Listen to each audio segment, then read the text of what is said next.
Представляем вам Bandit GSF 1200S. Вот я его расчехлил. 2007 год, Final Edition версия с ABS. Короче, красавец.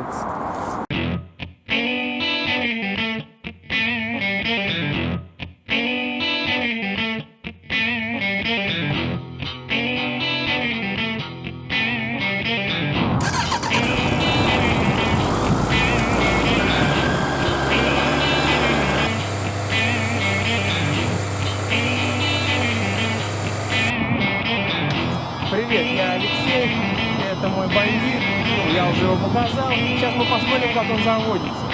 Стоял сутки. Не нажал кнопку?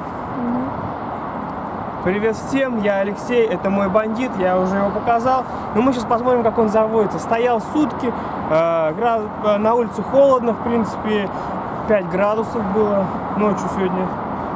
Сейчас разблокируем руль. Поворачиваем ключик. Давай отсюда, может.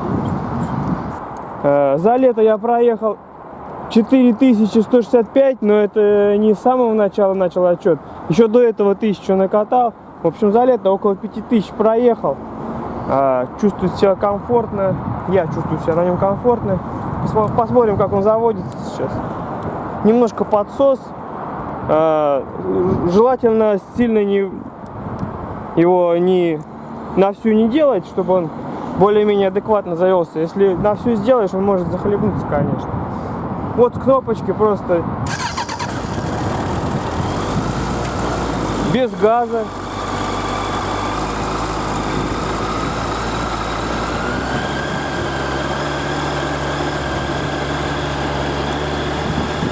Работает ровно.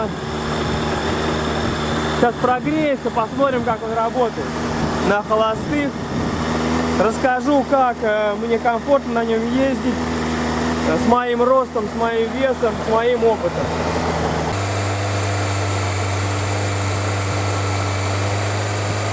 Он практически прогрелся. Скажи, пожалуйста, тахометр. Он практически прогрелся, вот смотрите, очень ровно работает на единице примерно. Но ему еще надо немножко прогреться, он чуть-чуть выше единицы у меня обычно работает. Если ниже единицы сделать холостой ход, то он может глохнуть. Вот. Ну а так он не вообще практически за весь сезон у меня практически ни разу не заглох на дороге, на холостом ходе. Ну было один раз, когда он плохо прогретый был, я поехал. Это чисто из-за моей ошибки, я просто поторопился. Давайте показываем, еще раз покажи, пожалуйста, такой. То есть вот уже прогретый. То есть просто выворачиваешь ручку до конца, и он буквально ровно начинает работать. Но немножко не прогретый, начинает немножко плавать ниже. Но он сейчас прогреется, до единицы дойдет. Итак, расскажем. Давайте я заглушу, чтобы не было слишком много шума лишнего. Итак, начнем с того, о чем говорят. Говорят, что там тяжелый мотоцикл. Ну да, мощный, да, правильно они говорят, да, он мощный. Не для новичков. И не для роста, допустим, от 170 говорят, если ты весишь там меньше 60, опять же, говорят, не стоит брать его. Вот это все враки. На самом деле, у меня опыт небольшой. У меня была до этого тоже Suzuki, была 400, Bandit GSF 400. Я на нем покатался 3 года. Опыт небольшой, как бы, в плане таких мотоциклов. 3 года покатался, потом целых 4 года вообще продал его, и целых 4 года вообще не катался, не садился ни на один мотоцикл. У меня не было опыта. По сути, я потерял опыт. Ну и вот, накопил денег, решил взять себе Victor 200 сразу, не испугался и правильно сделал. Исходные данные мои, что говорят в интернете, типа, с маленьким ростом, с маленьким весом не стоит брать. Я вообще очень маленький человек. Я ростом 1,65 м, И вес у меня всего лишь до 60 килограмм. Ну, это 57, может, 55 килограмм, да? Ну, до 60 килограмм, там, плюс-минус, там, да, примерно. Смотрите, я сажусь на этот мотоцикл.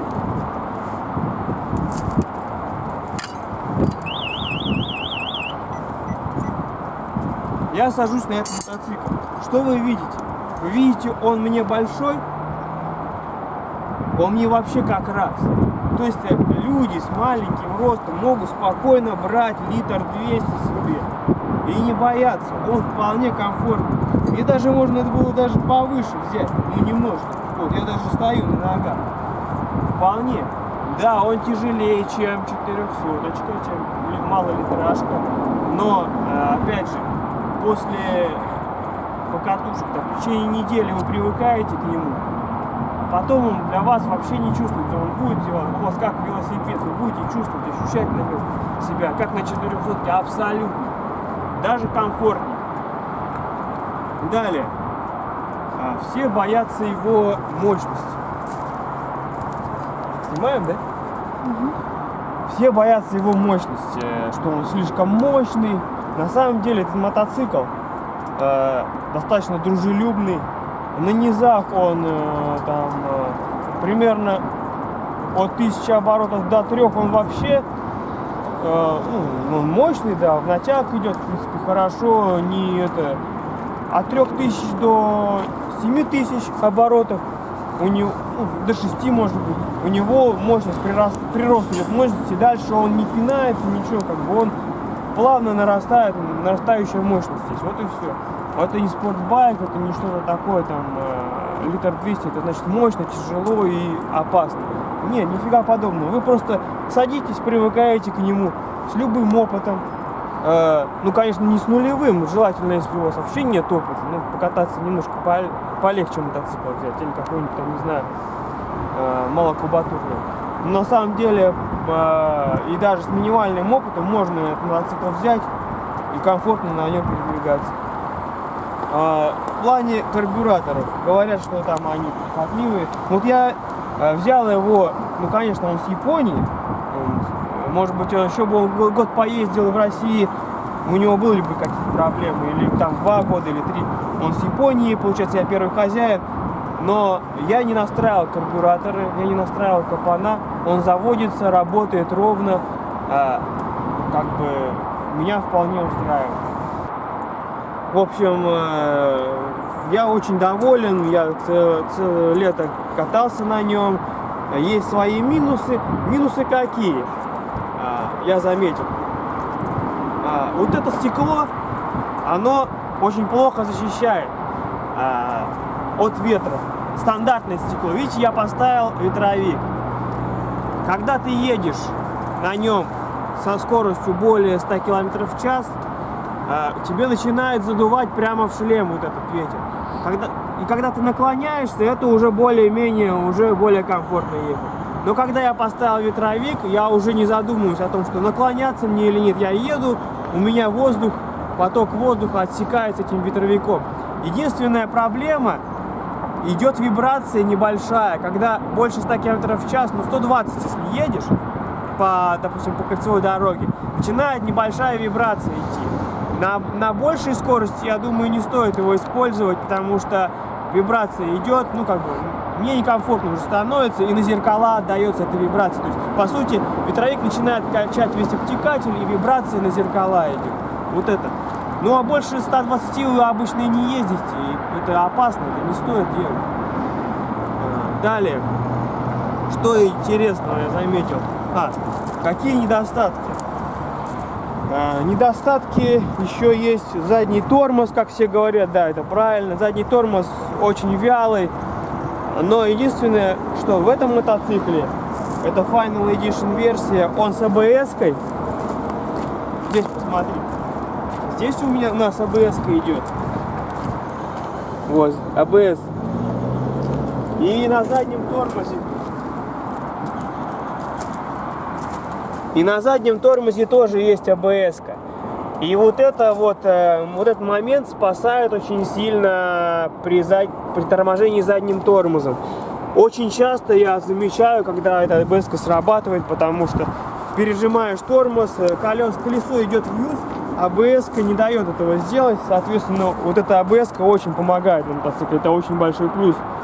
Но минус то, что задний тормоз очень хилый, ну, он слабый, в общем. Зато передний тормоз очень хороший, в принципе, предсказуемый, кто-то говорит недостаточный. Но я сколько раз тормозил, он очень крепко схватывает, очень предсказуемо и нормально. По поводу запчастей. В течение лета у меня не было никаких поломок, мне это не надо. Аксессуары я легко очень купил. Вот кронштейн для гофра, гофр купил, приобрел себе, ветровик соответственно. И по поводу запчастей, у меня был прецедент, когда мне надо было поменять ручку сцепления, потому что я по своей неосторожности не до конца выставил ножку, подножку на стоянке, и он просто у меня свалился в бок прямо на ручку сцепления, и ручка сцепления поломалась где-то вот в этом месте. Буквально за один день я нашел в Санкт-Петербурге интернет-магазин, который продает ручки сцеплений, ну вообще запчасти для мотоцикла. Я нашел практически оригинальную ручку для этой модели.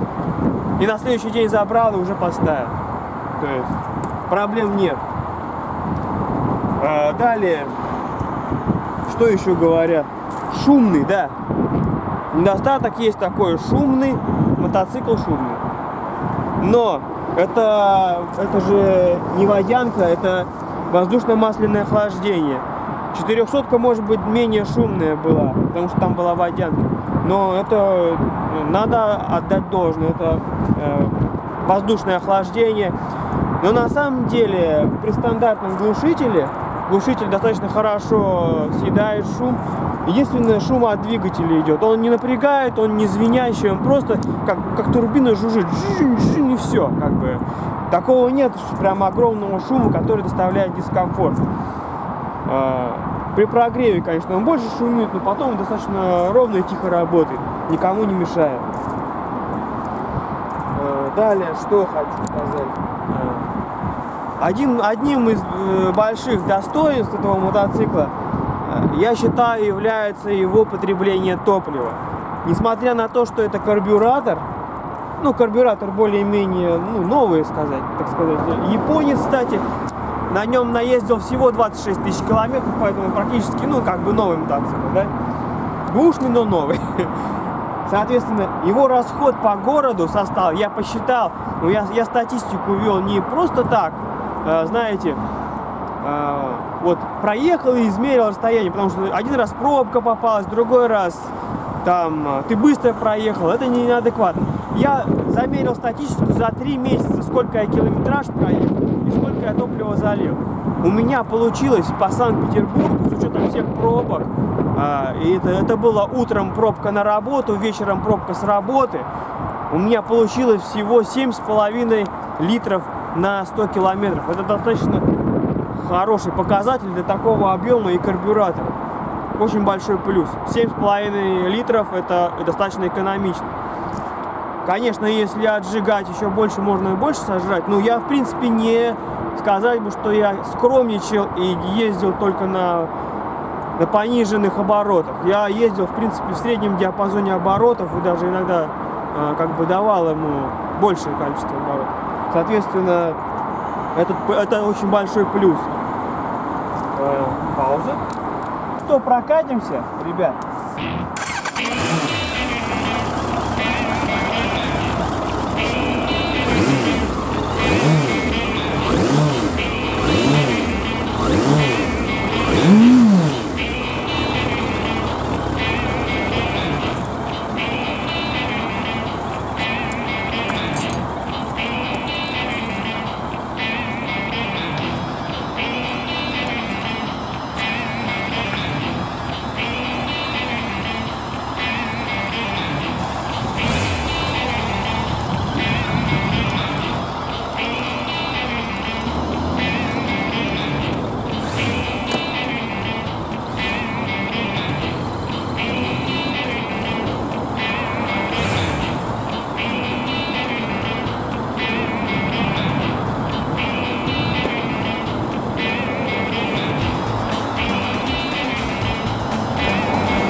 И что я хотел сказать напоследок. Не рекомендую бояться этого мотоцикла. Не бойтесь, покупайте. В принципе, очень хороший аппарат. Для любого роста, для любого веса. И для больших, и для маленьких, как я. И для начинающих. Я думаю, как шумно. Я думаю, даже девушке подойдет, потому что вес, рост, в принципе, позволяет управлять этим аппаратом довольно комфортно. Не бойтесь этого мотоцикла, он большой, он объемный, он мощный. Он тяжелый, но он не тяжелый, когда вы на нем поездите хоть немножко, вы поймете, что это очень сбалансированный, очень продуманный и легкий аппарат в плане управления. Предсказуемый, мягкий, съедающий кочки неровности наших дорог, плавно разгоняющийся, не дерганный, как бы не агрессивный. Поэтому, рекомендую, я очень рад. За все лето я с каждым днем все убеждаюсь, что я не зря приобрел его. Хороший аппарат, достойный. И самое главное, в ценовой категории он практически вне конкуренции.